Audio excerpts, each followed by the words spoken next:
Bienvenue dans le rooftop, avec une magnifique vue. J'espère apporter de la valeur. C'est mon objectif en 45 minutes.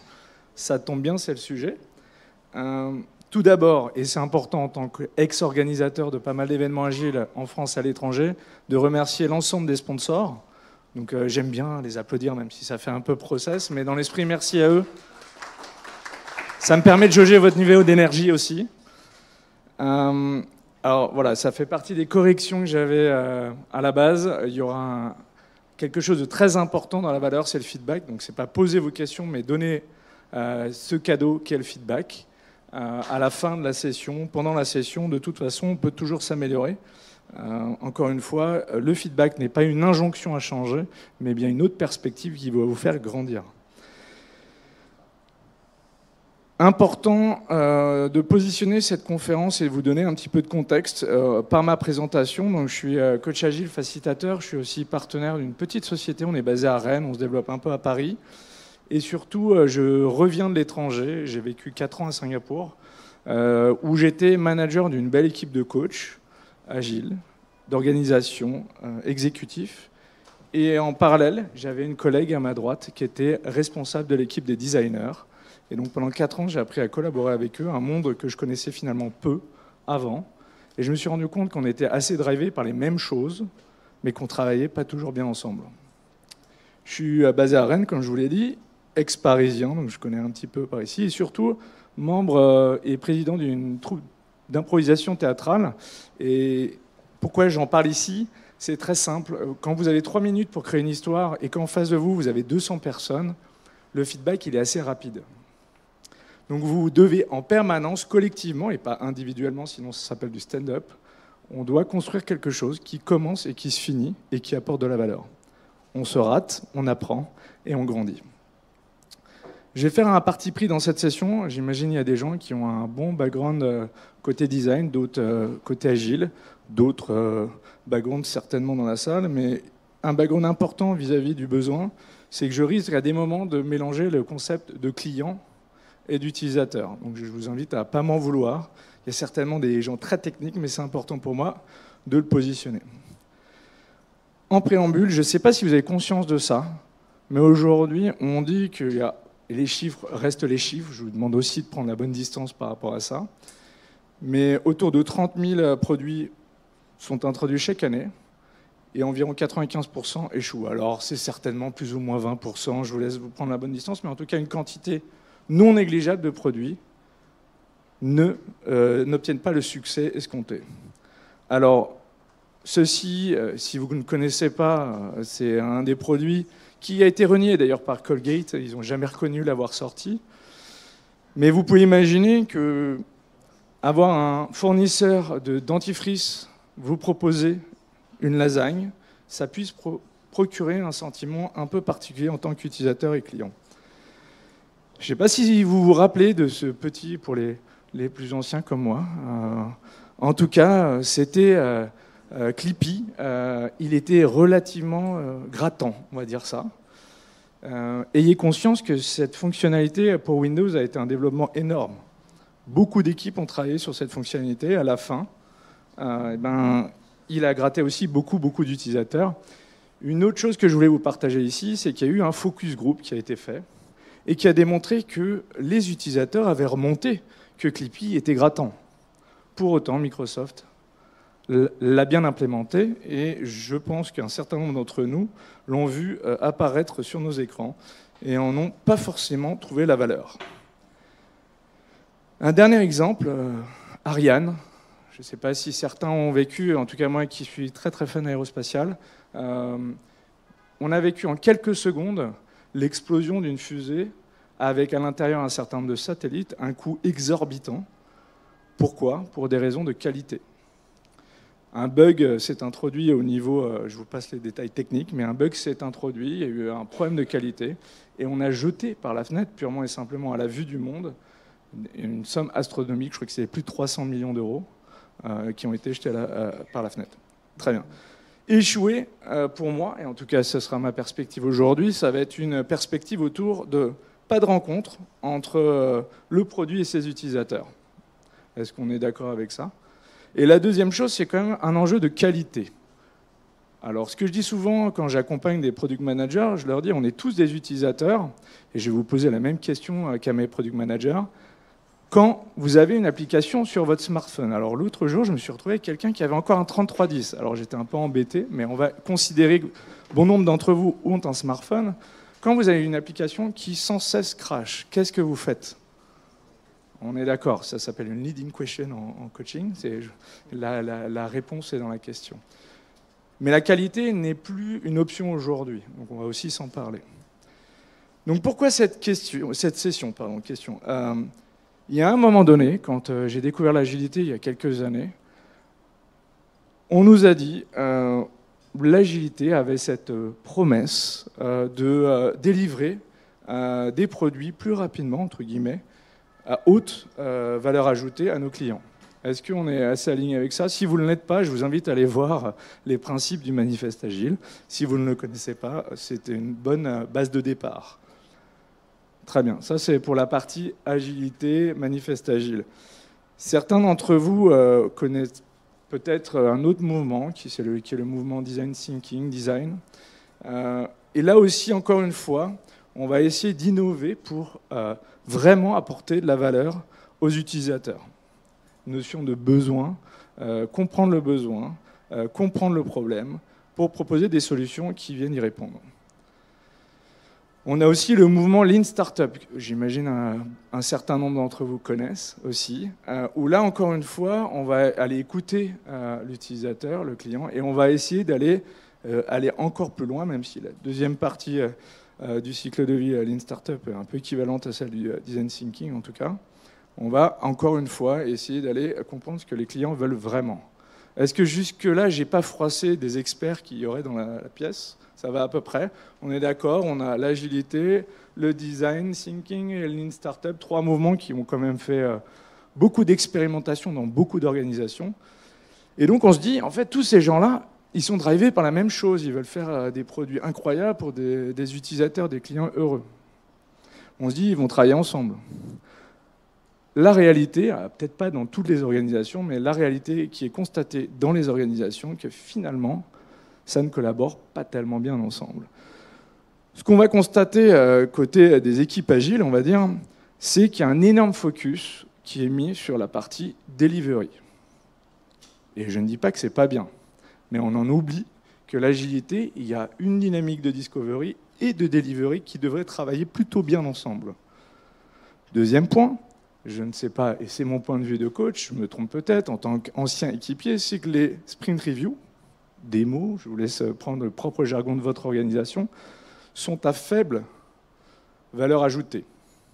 On vient présenter finalement au product owner dans les pires cas, ou quand il n'y a pas de product owner, on se le fait ensemble, qu'il n'y a pas de, ça a une valeur, mais ce n'est pas l'intention initiale. On va avoir aussi ce sujet permanent. Tout le monde dit piloté par la valeur, mais personne n'est aligné sur ce que la valeur veut dire. Si on a un aspect tech, on va avoir un pilotage sur une valeur orientée qualité. Quand on va avoir un aspect marketing, on va avoir sur les fonctionnalités qui vont permettre d'être plus présent sur le marché. Mais vous voyez bien qu'il y a finalement peu de discussion, mais tout le monde parle de ce mot valise valeur. Enfin, et ça, c'est peut-être lié aux organisations que j'accompagne, qui sont plutôt grosses, je constate en général que quand je vais voir les équipiers agiles, peu ou pas rencontrent des utilisateurs finaux.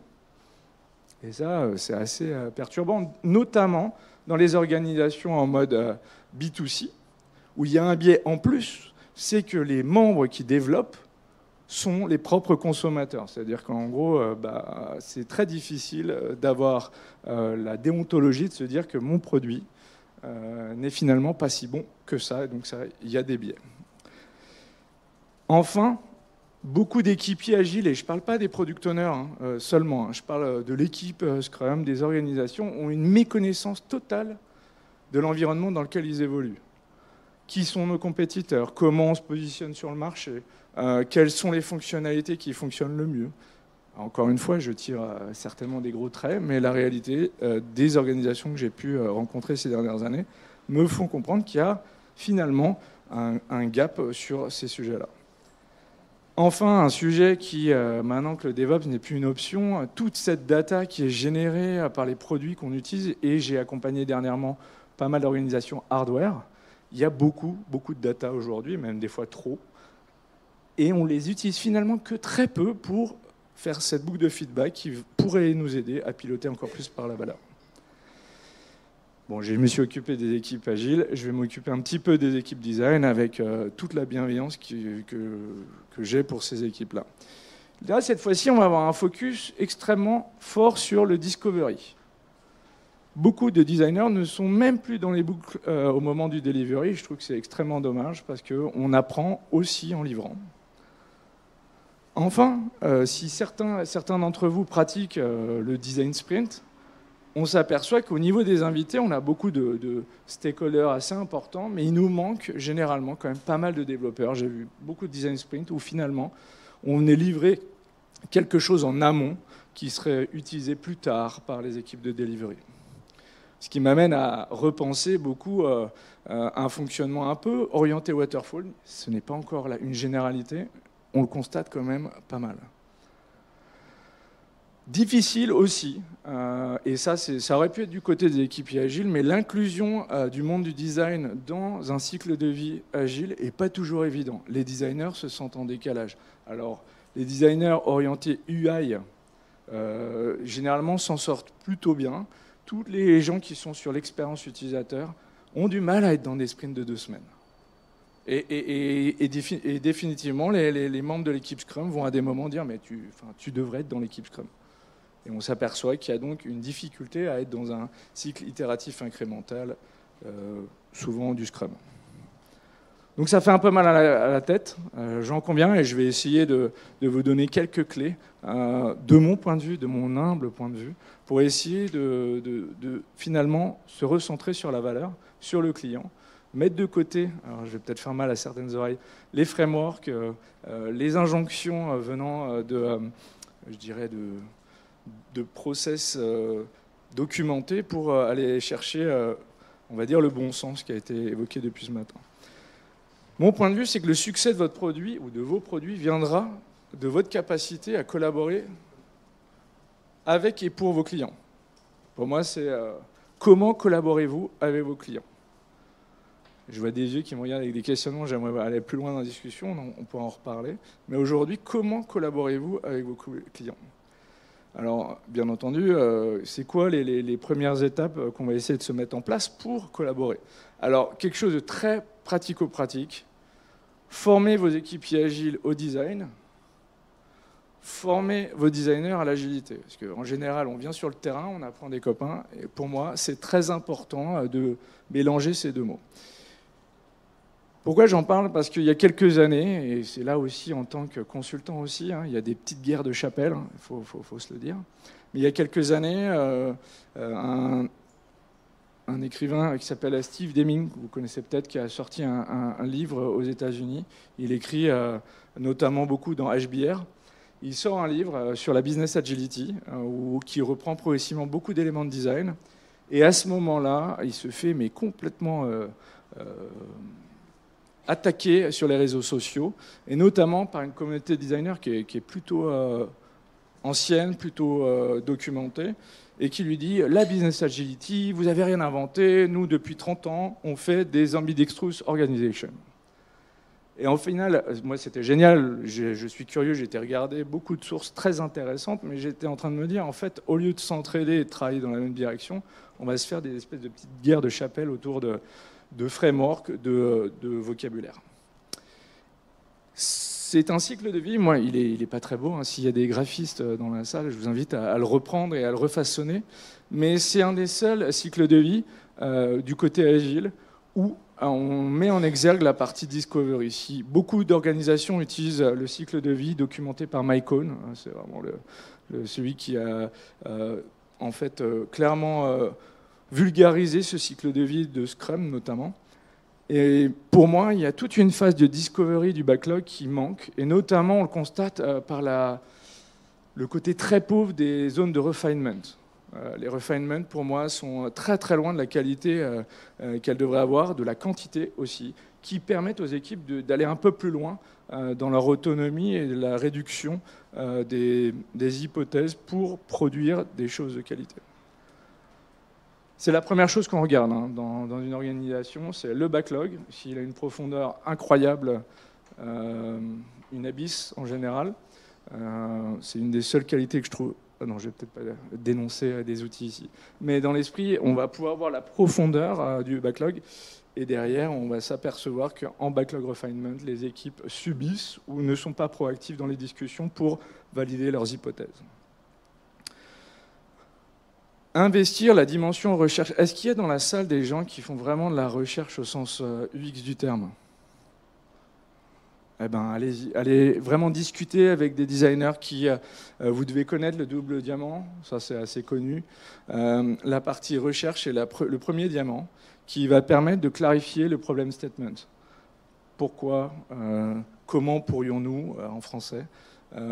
Et généralement, quand on développe des fonctionnalités dans un backlog, je ne sais pas quel problème on vient essayer de répondre, en général quand je lis un backlog.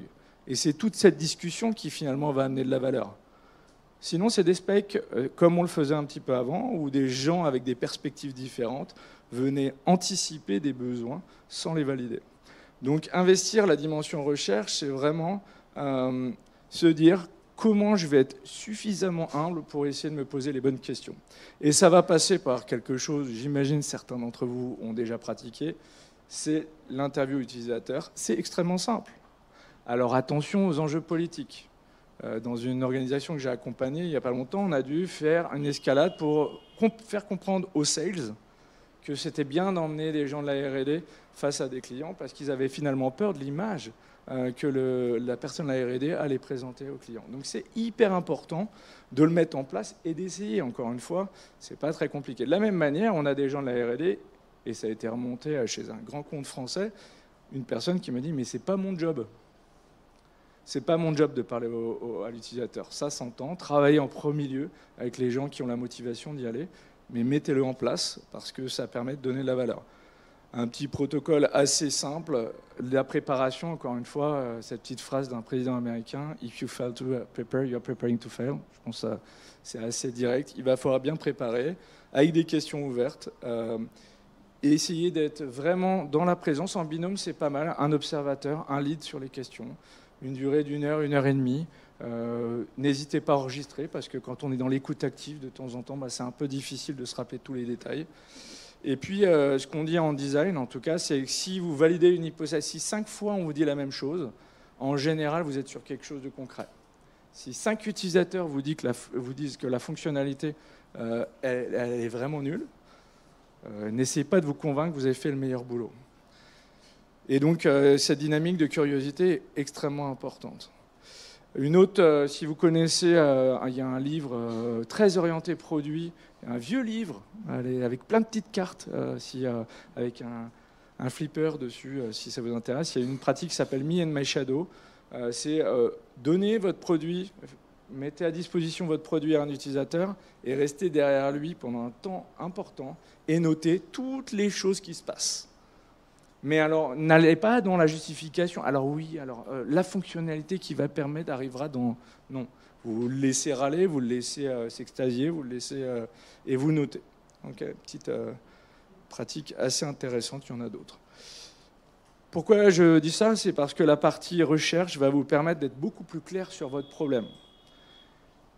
Et aujourd'hui, je vous invite tous et toutes à réfléchir, c'est quoi le problème que je dois répondre. Dans Lean Startup, on dit... il y a l'espace du problème, il y a l'espace du client et il y a l'espace de la solution.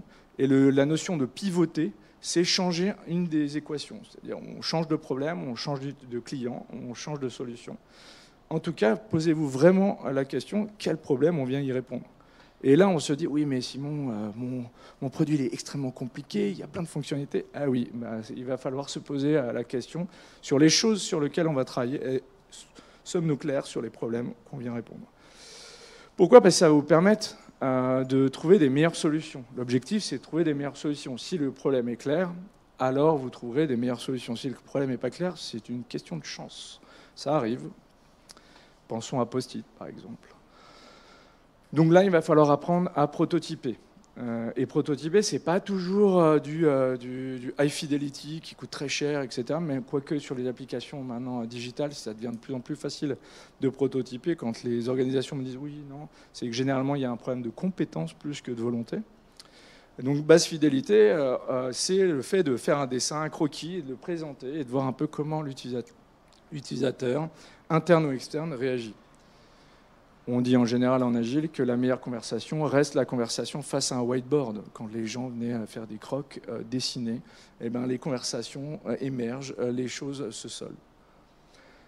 L'art de prototyper, il y a aussi du haute fidélité. Là, je disais, j'ai accompagné une organisation hardware pendant 2 ans. Là, c'était très intéressant. Et ce qu'ils ont fait, typiquement, c'est qu'ils avaient des grosses machines en CAO et ils venaient projeter en réalité augmentée, réalité augmentée, leurs produits dans les environnements de leurs propres clients, ce qui leur a permis de valider un certain nombre de choses en amont. Là, on est sur l'espace des solutions. Est-ce qu'on peut améliorer les choses? Sur la haute fidélité, il y a énormément de choses possibles. Utilisez-les à fond. Et puis, pragmatiquement parlant, pour les gens qui seraient plus tech, l'usage des spikes dans les backlogs, si ça parle à certains, j'espère, la notion de spike, mais c'est un investissement plutôt court, orienté technique, qui vise à donner l'opportunité à une équipe agile de pouvoir valider des expérimentations techniques. On est sur du technique. Jean-Claude, sur son site, a extrêmement bien documenté les choses. N'hésitez pas à aller y faire un tour. Le design sprint, tout le monde en parle. Est-ce qu'il y en a qui pratiquent le design sprint dans la salle? Expérience de 5 jours qui permet de vivre un cycle complet de design thinking et à la fin d'améliorer, si la boucle de reversage est propre, d'améliorer la qualité du pilotage de vos backlogs. Si vous n'avez jamais expérimenté, il y a beaucoup de documentation. Le livre Sprint est extrêmement bien écrit, facile et très pragmatique, donc je vous invite à aller y jeter un œil. Donc expérimenter, en gros ça se passe, vous allez passer vraiment par tous ces stades et à la fin on va être sur du pilotage par la valeur brute. Le seul bémol, et ce que j'expliquais, c'est que comme les innovatons, si vous en avez déjà organisé, malheureusement il n'y a souvent pas beaucoup de développeurs. Et sans développeurs, vous vous coupez la capacité à pouvoir produire. Très bien. L'objectif final, c'est finalement d'enrichir votre produit backlog, faire en sorte que cette pile de choses à faire ordonnée, pas priorisée pour ceux qui souhaiteraient être précis, ordonnée, apporte de la valeur à chaque incrément à vos utilisateurs. OK. Et surtout, investissez sur vos product owners. Je vois beaucoup de product owners qui n'ont pas le bon mandat. Ça veut dire quoi? C'est si vous êtes intéressé, allez lire un livre qui s'appelle Professional Product Owner de Scrum.org, qui est et je ne suis pas Scrum.org, mais le livre est très pragmatique et raconte beaucoup d'histoires de product owners. On voit qu'il y a plusieurs types de product owners, du scribe jusqu'à l'entrepreneur, plusieurs niveaux, on va dire, de mandat. De mon point de vue, je vois beaucoup de product owners qui n'ont pas le bon niveau de mandat, c'est-à-dire pas de capacité à un moment donné de pouvoir pivoter le produit dans une direction ou une autre. Et donc, il va falloir ensuite développer la boîte à outils du product owner. Parce que je vois des product owners qui émergent de la technique, d'autres qui émergent du fonctionnel.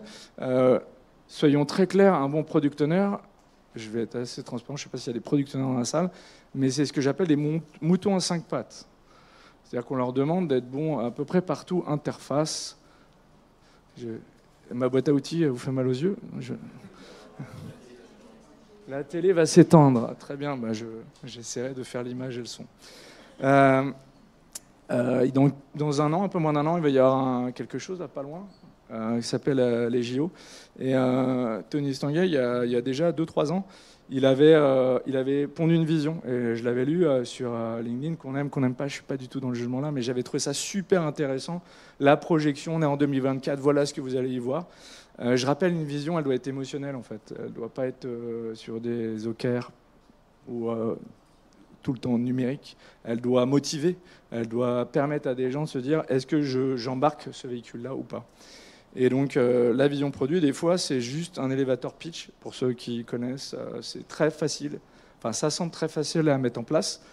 Ma dernière expérience, j'avais le directeur de la R&D, le directeur du marketing et le directeur des ventes. et le VP au-dessus, et je leur ai dit de faire tous les 4 leur propre elevator pitch. Et quand on les a mis ensemble, ils n'étaient pas du tout alignés. Donc il a fallu certainement 3 jours de plus pour avoir une version un peu alignée, avec pas mal de négociations. En tout cas, ça permet de toucher à plusieurs choses, et notamment la compétition. On a tendance à les oublier, mais c'est hyper enrichissant de savoir où en est la compétition, de telle manière à des fois pas faire les mêmes erreurs ou arrêter des choses sur lesquelles on n'aura pas d'impact. Je viens sur la valeur. Cet article, alors c'est dommage, article de septembre 2016, HBR, si vous ne connaissez pas, c'est une mine d'or. Ça décrit vraiment que la valeur, c'est pas que l'argent. Et il y a énormément de choses autour de la valeur, que ce soit au niveau social, vie, émotion, il y a fonctionnel. Et c'est très important. Moi, ce que je fais en général, c'est que j'amène cette pyramide et je la partage avec les équipes et on essaie de se mettre d'accord. C'est quoi, au regard de notre produit, de notre target utilisateur, c'est quoi la valeur qu'on cherche à livrer. Malheureusement, et pour les PO, dans beaucoup d'organisations, on voit fleurir des enjeux de lead time, des enjeux de sustainability, et c'est normal maintenant, des enjeux de sécurité. Et quand on est aux commandes, au final, on se demande qu'est-ce qu'on va livrer au final, parce qu'il y a tellement de drivers qu'à la fin, on n'avance plus tellement. Une autre chose que je souhaiterais mettre en avant, si vous ne connaissez pas Jeff Patton, courez-y, c'est le papa de User Story Mapping. Il a une vidéo extrêmement claire pour expliquer la différence entre output, outcome, business impact. En tout cas, aujourd'hui, on mélange un peu tout. Et c'est important de se dire, oui, non, là, on est vraiment en train de livrer de l'output. On n'aura pas d'impact. Et c'est important pour nous. Encore une voiture a besoin de 4 roues. Et ce n'est pas parce que vous allez livrer une voiture à 4 roues que vous allez vous différencier du marché. Donc il y a des fois des besoins de livrer des choses et il faut savoir se le dire. Alors là, c'est un peu le côté narcissique. J'ai monté un autre talk sur les parties prenantes. Aujourd'hui, je considère que les organisations managent plutôt mal les parties prenantes. Parties prenantes, mot fourre-tout pour dire tous les gens qui ont plus ou moins un impact avec ce que vous faites. Sachant que, rappelez-vous l'allégorie, pour ceux qui connaissent, du cochon et du poulet dans le restaurant Agile il y a quelques années, où un cochon et un poulet veulent ouvrir un restaurant d'Eggs and Bacon aux États-Unis, bien entendu, ça marche moins bien dans certains pays. Et au final, le cochon se dit non, moi je ne vais pas m'engager. Je ne vais pas m'engager parce que pour lancer ça, je dois me tuer. Alors que toi, tu as juste un œuf à donner. Donc dans toutes les organisations, vous avez des cochons et des poulets. Je vous invite à bien identifier vos cochons et je m'arrêterai là sur la métaphore. Revisiter l'art de la sprint review, c'est extrêmement important parce que c'est quelque chose qui est pratiqué un peu partout et pratiqué particulièrement mal. Le retour est vraiment mauvais. L'art de l'invitation, on n'est pas obligé d'avoir tout le monde en review, mais c'est pas mal d'avoir pas mal de monde. Les équipes, malheureusement, que je rencontre, préparent souvent à la dernière minute sans mesurer que cette préparation a un impact sur l'expérience de la review et l'impact de la valeur qu'on en tire. J'ai des équipes qui embarquent leurs fournisseurs, qui embarquent leurs clients en sprint review. Et oui, ça arrive et le résultat est plutôt chouette, plutôt motivant pour les équipes. Et le driver que vous devez avoir, c'est comment je fais en sorte pour que les gens reviennent en fait. Et qu'ils ne subissent pas ça toutes les semaines. Moi je dis souvent, il y a quelques années, HBR avait aussi sorti une calculette du coût des réunions. La sprint review, quand on voit les gens qui y sont, en général, ça coûte très cher. Et on aimerait avoir un peu plus de valeur. En conclusion, je ne sais pas si je suis dans les temps à peu près. On n'est pas trop mal. J'ai même speedé. En conclusion, quelques clés pour réussir. Vraiment travailler sur les problèmes que vous voulez résoudre sur votre produit. Et clarifier ce qu'est la valeur pour vous dans votre organisation au regard des solutions des produits. Et c'est la même chose, sauf que pour les gens qui évolueraient dans des environnements à l'échelle, il faut le faire à tous les niveaux. Et au niveau, il va falloir travailler sur, au niveau d'un train, au niveau d'une solution, finalement, quelle valeur on vient livrer à qui. Et j'ai conscience que ce que j'annonce, c'est une phrase bien lancée, forte, et qui nécessite un gros investissement. On ne vient pas... mais si vous ne le faites pas, en fait, tout le monde va parler, c'est comme l'agile. Hein. Tout le monde va parler de l'agile, mais sans jamais se poser la question ce qu'il y a derrière. Enfin, troisième point, j'aimerais qu'on donne le bon mandat aux product owners, qu'on prenne le temps. Et de travailler aussi avec les product owners pour savoir finalement qu'est-ce qu'ils veulent devenir. Parce que je vois aussi des product owners qui ne devraient pas être product owners. Donc comment on les accompagne pour devenir des product owners? Et là, il y a des solutions autour des communautés de product owners, les faire venir à des conférences. Il y a d'autres conférences, notamment autour de Paris, où le produit est mis au cœur, et avec des speakers incroyables. Donc, et bien entendu, dans une dynamique de discovery et de delivery. Pour moi, je pense que réellement, les product owners devraient se former au design, et savoir vraiment parler, connaître le concept de design sprint, savoir embarquer les développeurs au bon moment, créer de la motivation autour du produit et de son écosystème, j'y viens après.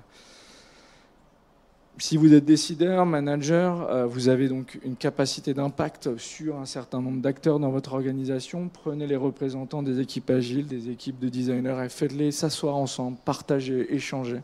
C'est ça la collaboration, pour moi en tout cas, une base de départ.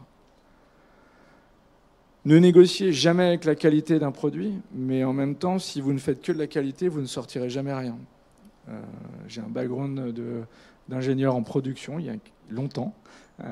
J'ai travaillé dans des environnements de qualité totale et au final, on ne livrait pas grand-chose. Donc il faut investir, c'est le fameux just enough du Lean. Pour autant, si vous sortez des produits par contrainte de temps qui n'ont pas le bon niveau de qualité, ayez conscience que ceux qui vont garder la charge mentale, c'est vos utilisateurs, vos clients. Et à la fin, ça vous desservira d'un point de vue business.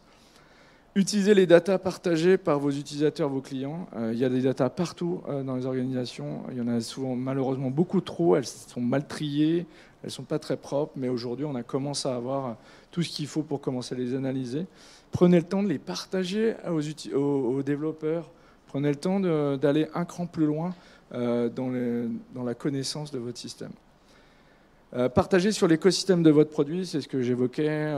Qui sont nos compétiteurs, comment on se positionne, quelles sont les fonctionnalités qui marchent bien, quels sont les panels d'utilisateurs qu'on a, un certain nombre de choses qui caractérisent votre produit. Investissez sur vos parties prenantes parce qu'encore une fois, c'est sous-investi aujourd'hui. On considère que le CEO doit être là.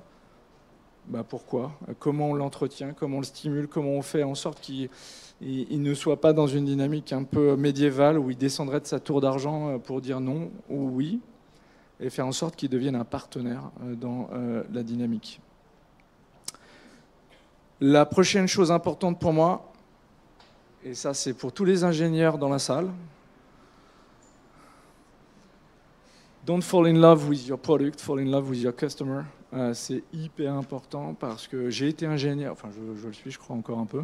À un moment donné, quand on fait des choses, quand on développe des choses, on se dit en fait on a donné tellement de cœur, etc., qu'on se dit que c'est la meilleure chose qui lui était possible de faire. Sauf que en fait, vous devez le faire pour des utilisateurs. Et quand un utilisateur ne l'adopte pas, c'est pas toujours que l'ensemble est nul, mais en général, il faut se poser un certain nombre de questions. J'ai forcément toujours, pour ceux qui me connaissent, un deuxième. Donc la deuxième chose importante, c'est développer votre écoute. C'est bête, hein, mais c'est quelque chose qu'on a tous et sur lequel on n'est pas tous au même niveau. Mais développer son écoute, c'est prendre le temps. Or, je ne sais pas, je pourrais questionner un certain nombre d'entre vous. Regardez votre agenda et je pense que vous n'avez pas de temps par défaut. Sauf que l'écoute nécessite ce temps et nécessite que vous preniez le temps. Et de telle manière à pouvoir donner à vos clients ce qu'ils ont besoin et pas ce qu'ils veulent. Parce que sinon, si vous écoutez juste furtivement, vous allez vous arrêter à juste ce qu'ils expriment. Sauf que c'est le besoin qu'on va venir chercher. Collaborer avec vos clients, c'est des petits modèles qui sont assez simples, mais finalement, prenez-le, mettez-le dans vos agendas. Et faites en sorte de rencontrer des clients, discuter avec eux et soyez humbles. C'est-à-dire que s'ils vous disent qu'ils n'aiment pas vos produits, c'est OK. Je vous remercie. Ça a été un peu rapide pour vous permettre d'aller manger à l'heure. J'espère que ça vous aura plu et s'il y a 2-3 questions, je peux les prendre. Merci beaucoup, Simon. Effectivement, ça nous laisse 10 minutes de questions-réponses. Du coup, super. Merci beaucoup pour cette présentation. Vous avez évoqué le fait que vous avez travaillé ces dernières années avec des équipes hardware et vous avez souligné l'importance ou la sous-utilisation des données. Est-ce que vous pourriez peut-être, basé sur ces expériences-là, nous donner des exemples un peu plus concrets ou des conseils pour qu'on utilise mieux des données ou des opportunités? Alors là, typiquement, sans dévoiler trop le nom de ce client qui travaille dans l'électricité avec un logo vert, ils avaient énormément de données qui venaient par un canal, généralement marketing. Ils avaient développé un peu de connectivité, oui, même beaucoup de connectivité sur un certain nombre de produits. Et on avait aussi mis en place des contacts avec des utilisateurs. Donc là, on n'est pas sur du full ops. Pour autant, beaucoup de data qui n'étaient pas toujours recroisées.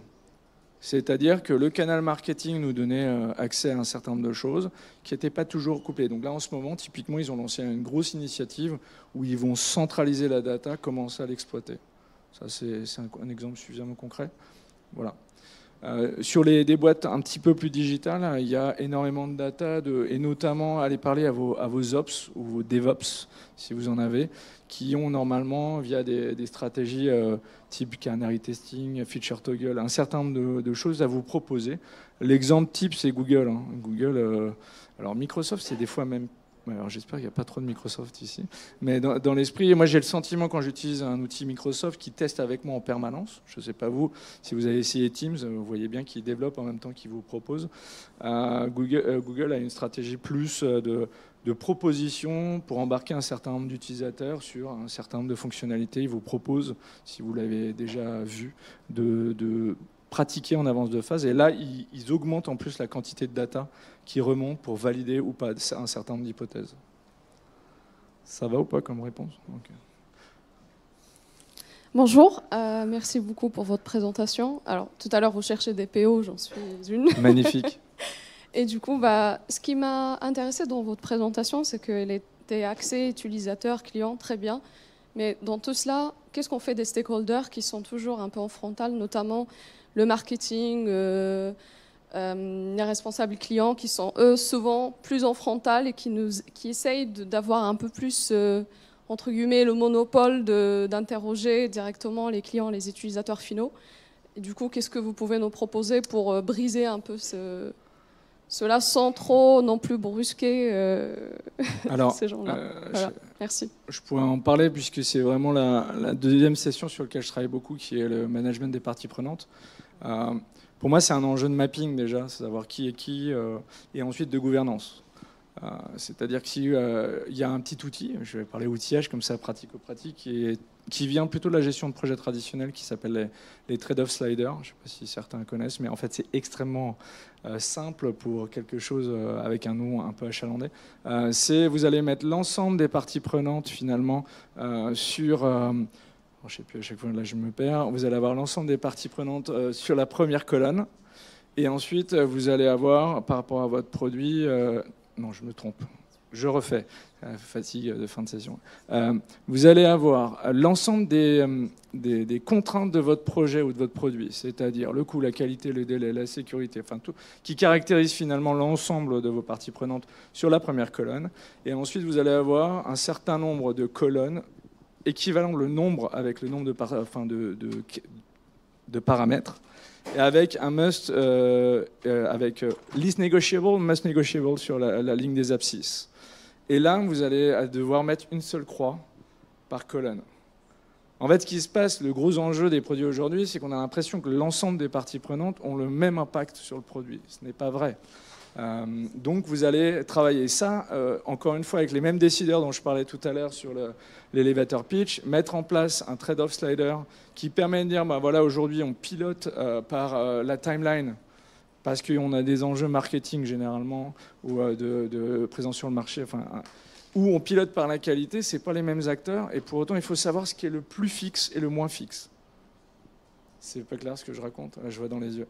Donc trade-off slider, tous les paramètres de votre projet, coût, qualité, délai, c'est les plus connus, fonctionnels par exemple, le scope, pardon. Et puis après, ça, c'est pour la plus simple. Hein. Après, vous pourriez rajouter sécurité, sustainability, tous les enjeux qui touchent finalement la gouvernance de votre projet. Et ensuite, sur la ligne des abscisses, vous allez avoir least negotiable, must negotiable, okay, ou l'inverse, comme vous voulez.